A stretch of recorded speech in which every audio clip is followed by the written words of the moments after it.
جو ہے وہ بلا لیا گیا ہے. پہلے یہ سوموار کو اجلاس ہونا تھا, اب اتوار کو اس اجلاس کو بلا لیا گیا ہے, اور اب اس میں جو ہے وہ سخت تقاریر کی جائیں گی, اور ایک اس لیے بھی یہ کیا جا رہا ہے کہ تمام ایم پی ایز اور منسٹرز وہاں پر موجود ہوں, اگر وہاں سے نکلنا پڑے دوبارہ تو وہیں سے روانہ ہوں اور آسانی ہو ساری چیزیں.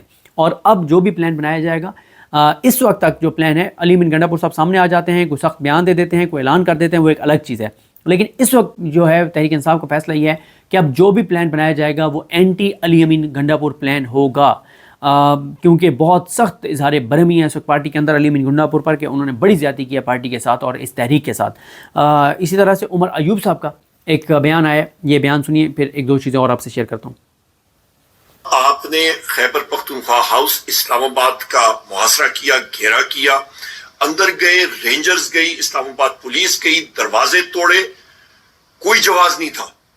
وہ ہمارے ایک چیف منسٹر ہیں, ہمارے اس صوبے کی عزت ہے, ہم لوگ اس کی شدید مذمت کرتے ہیں. پاکستان کی سب سے بڑی پولیٹیکل پارٹی کے صوبائی صدر ہیں علی امین خان. کوئی شرم ہوتی ہے, کوئی حیا ہوتی ہے. وہ اسٹیٹ کا حصہ ہیں, وہ آپ آئین اور قانون کی ذرا آپ کوشش کریں کہ وہ پڑھیں اور اس کو سمجھیں. اسٹیٹ کی ڈیفینیشن, ریاست کی ڈیفینیشن کیا ہے؟ چاہے وہ رینجرز ہو, چاہے وہ پولیس ہو, چاہے وہ مسلح افواج ہو, یہ سارے ادارے جو ہیں یہ اسٹیٹ کے یا ریاست کے اوزار ہیں. ریاست ہوتی ہے قومی اسمبلی, صوبائی اسمبلی, مرکزی حکومت, صوبائی حکومت. وہ ایک ایم پی اے ہیں, ایک چیف منسٹر ہیں, وہ ریاست ہیں. آپ لوگ اوزار ہیں, اسٹیٹ نہیں ہے. اسٹیٹ علی امین خان ہے, لہذا فی الفور ان کو ریلیز کیا جائے. ملک میں پالیسی کشیدگی ہے, ملک کا آئین آپ نے بکھار کے رکھ دیا ہے. جو تشدد اس فارم 47 کی حکومت نے, شہباز شریف نے اور مریم نواز نے پاکستان تحریک انصاف کے نہتے لوگوں پہ کی ہے, اس کو ہم نے کنڈیم کرتے ہیں. میں یہاں پہ مبارکباد پیش کرتا ہوں پاکستان تحریک انصاف کے بہادر ورکرز کو, جس طرح آپ پہنچے ہیں ڈی چوک. اللہ آپ کو ہمیشہ اپنے حفظ و مان میں رکھے. آخر میں ایک بار پھر ڈیمانڈ کرتا ہوں کہ ہمارے چیف منسٹر ہمیں واپس ملنے چاہیے خیر و عافیت سے. بہت شکریہ. پاکستان زندہ باد.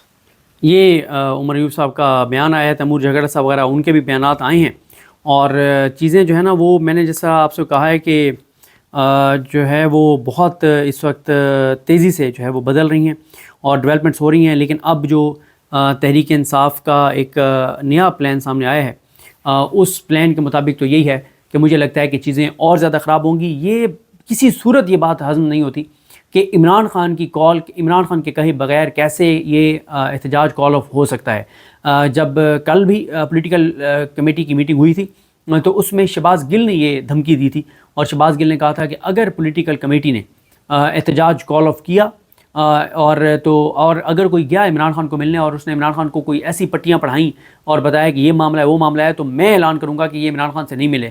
تو پھر آپ کو جب تک آپ جو ہے وہ نہیں کریں گے, عمران خان کا ویڈیو پیغام نہیں لائیں گے تو کوئی نہیں مانے گا. تو بڑا ایک ایگریسو وہ صورتحال تھی.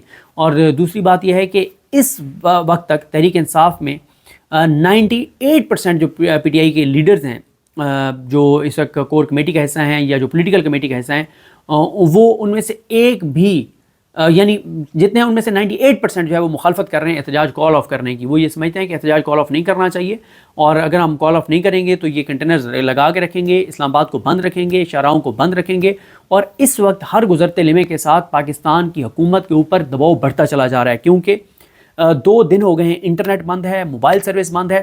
میری آج کال پہ بات ہو رہی تھی, میری پسندیدہ شخصیات میں سے ایک ہیں پروفیسر ڈاکٹر جاوید اقبال صاحب. تو ڈاکٹر جاوید اقبال صاحب سے میری بات ہو رہی تھی تو وہ یہی بات کہہ رہے تھے, جو بہاولپور سے ہیں جاوید اقبال صاحب. وہ یہ بتا رہے تھے کہ ان کی اسٹوڈنٹس کے ساتھ بہت انٹریکشن رہتا ہے, اور ان یوتھ کے ساتھ, ان نوجوانوں کے ساتھ جو اس وقت فری لانسنگ کر رہے ہیں, جو آن لائن کام کر رہے ہیں, تو وہ بتا رہے تھے کہ وہ بہت ہی زیادہ پریشان ہیں, بہت ہی زیادہ پریشان ہیں. اور آئی ٹی کمپنیز بہت زیادہ پریشان ہیں, جو انٹرنیٹ کی صورتحال ہے بہت پریشان ہیں.